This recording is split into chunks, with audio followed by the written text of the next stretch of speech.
Hi there, in this video today we're going to be looking at finding the mean and variance from a normal distribution. There's specific kind of questions that you're going to get like this in the exam. There's quite a few of them. So I've got three examples here that is going to help you out with this kind of question.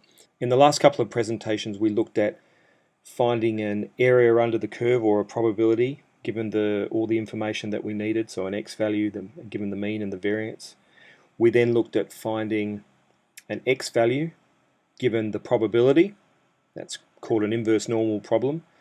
And now today in these ones we're going to be given a probability and an x value and asked to find either the mean or the standard deviation. So let's look at this first example. A random variable x, normally distributed, mean mu, variance 20. We know that the probability that this random variable is less than or equal to 30 is 0.843, and we want to find the mean. Diagrams are so important. I really encourage you to draw a diagram every single time for these normal distribution problems to get your head around what's going on. So here's the diagram down here. We've got the mean here that we don't know. The chance that x is less than 30 is 0.843. That gives me a clue that the mean is less than 30 and where to correctly position this 30 here to the right of the mean. So that, because that area there is more than 0.5 there. So it doesn't matter where you put it, there or down here, as long as it's to the right of the mean. Okay, these diagrams are not to scale when you draw them, they're just a guide. Alright, so what I want to do here is first find out the z value corresponding to that probability. So I'll just go down to the table and show you how I did that. We're trying to look up 0.843 in the table, we're trying to find it in here. So 0.8413, that's too big, 0.8438, so 0.8413 is the closest one below it, and we want 0.843. So I need another 17 on the end here to get to 0.843. So I look across at the last values along here, you can see the closest is 16. So the z value corresponding to that probability is 1.007. Okay, so we covered that before, so just a little revision of how to do that. So there's my z value, 1.007. That's the z value corresponding to that x value. So now let's look at this formula. Let's look at what we've got. We've got our z value, it's positive, 1.007. We've got our x value, that's 30. We don't know the mean, and we've got the standard deviation. So we just put everything that we know into the formula. There we go.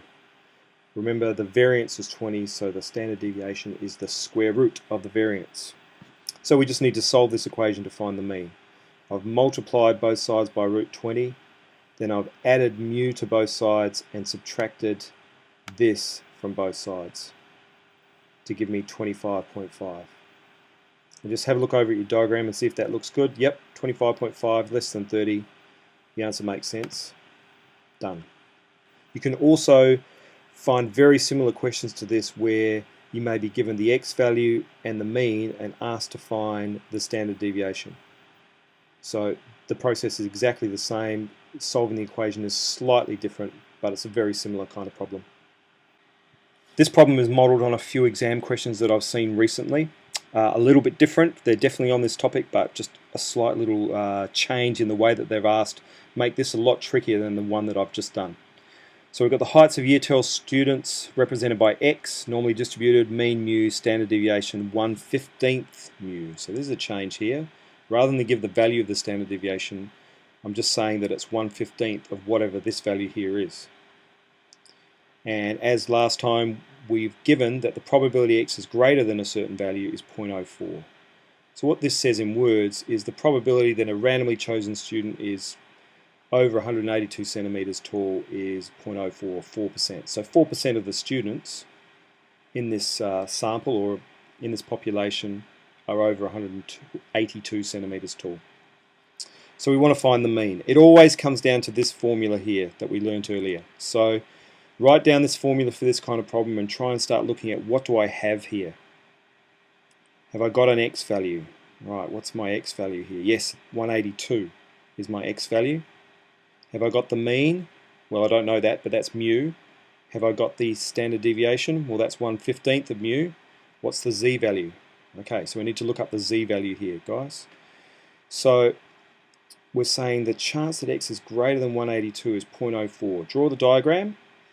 So there and above, 182 and above, that's 4%. So I'm looking for the z-value so that there and down is 0.96, right? 96% below that value.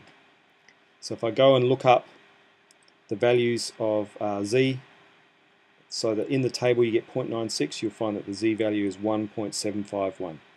Just go and do that if you're not quite sure how to do that. So you're looking up 0.96 in the body of the table, the z-value is 1.751. So we substitute all that we know into this formula, and now it's just a matter of solving it. It's a little bit trickier than last time. Times both sides by 1/15 mu gives me this. I've then done 1.751 times 1/15 to give me this value here. Now if that wasn't the exact value, I would use the exact value here. You don't want to round to the very end. Then I've added mu to both sides. So we've got two terms with mu in them. So I've added mu to both sides. We've got one lot of mu plus 0.11673 lots of mu, giving me 1.11673 lots of mu. All right? Then the last step, of course, is to divide by this number here. And that gives me 163 centimeters to three significant figures. Once again, don't round to the end. If this value is a big long one that goes on and on forever, put it in your calculator, add 1 to it, then 182 divided by that answer. So use the memory functions on your calculator. If you look at the graph, you can see that makes sense. 163 in the middle here, 182 is way above that, so that looks right to me. Second part of this question, we choose 5 students at random. We want to know the probability that more than one is over 180 centimeters tall. All right. So let's first find the probability that any one student is over 180 centimeters tall. We've now got the mean, 163. We know the standard deviation is 1/15 of that, so that's 10.9. Once again, I wouldn't use this rounded value. I'd use the exact value from here and go 1/15 times that. Put that in my memory. So the probability that you're over 180 centimeters tall is x minus the mean over the standard deviation. This is a basic problem. This is a straightforward normal distribution problem. That gives me this z value here.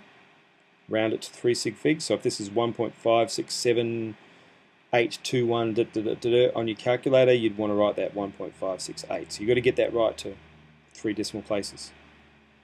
Go to our tables, and that gives us 0.0586 from our tables.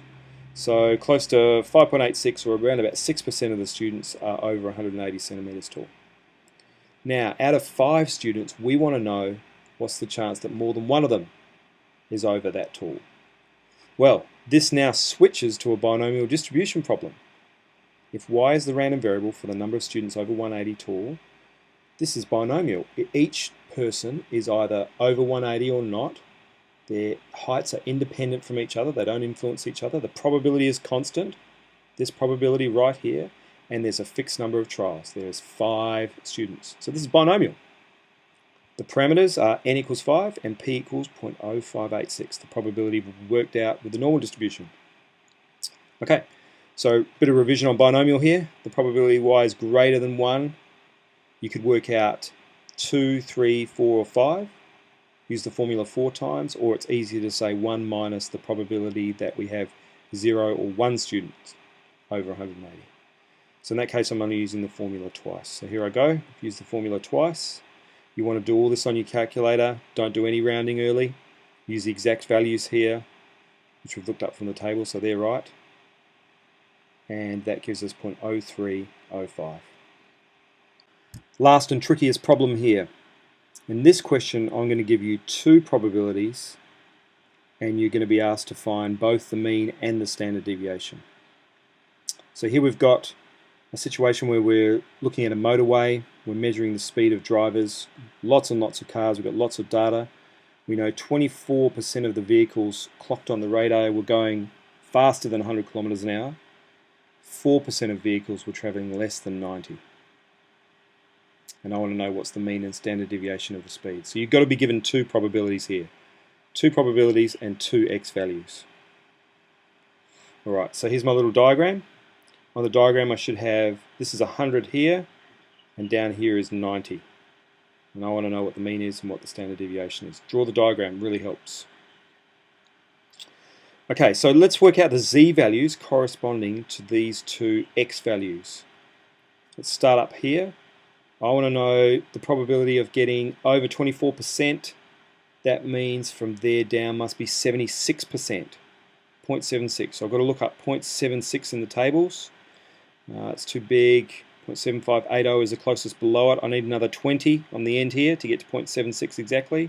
So I look across, 18's 2 away, 21's the closest. So my z value is 0.707.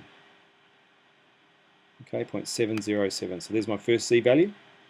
Okay, second one, there and below is 4%. Now this is obviously a negative z value, so I'm going to take it over to the positive side here and say let's look up the z value. So there and above is 4%. In other words, from there and down is 96%. So I'm looking for 0.96 in the table. There's the closest one, 0.9599, and I need an extra 1. Perfect. 1.751 is my z value corresponding to this one up here. This one here is clearly negative. So by the symmetry, negative 1.751. There we go. So we've got our two z values. Now let's put them in the formulas. The z value, for the 100 km/h speed, z equals x minus the mean over the standard deviation. So I know the x value, I know the z value, I don't know the mean and standard deviation. For the bottom value, here's my z value, here's my x value, don't know the mean and standard deviation. If I multiply both sides of these equations by the standard deviation sigma, it gives me this equation and this equation. We've got two equations that we need to solve simultaneously. Now luckily these aren't too hard. Because the coefficient of the means here is both -1, what I can do is just subtract these two equations. So if I just say this equation minus this equation, gives me that. Just be careful, 0.707 minus negative 1.751, so that's actually plus 1.751. Giving me 2.458, lots of sigma. 100 minus 90 is 10. Negative mu minus negative mu is just cancels out. Divide by 2.458, that gives us our standard deviation. Once we've got the standard deviation, we can substitute back into either one of these equations to find the mean. I've chosen the top one. Substitute in the standard deviation. Once again, don't use the rounded number, use the exact value on your calculator. Add the mean over, subtract all of this from both sides, gives you the mean of 97.1. If you just flick back up to your diagram and make sure that's right, there's 100, there's 90. Yep, it looks reasonable that right there would be 97.1 kilometers an hour. So that is the correct answer.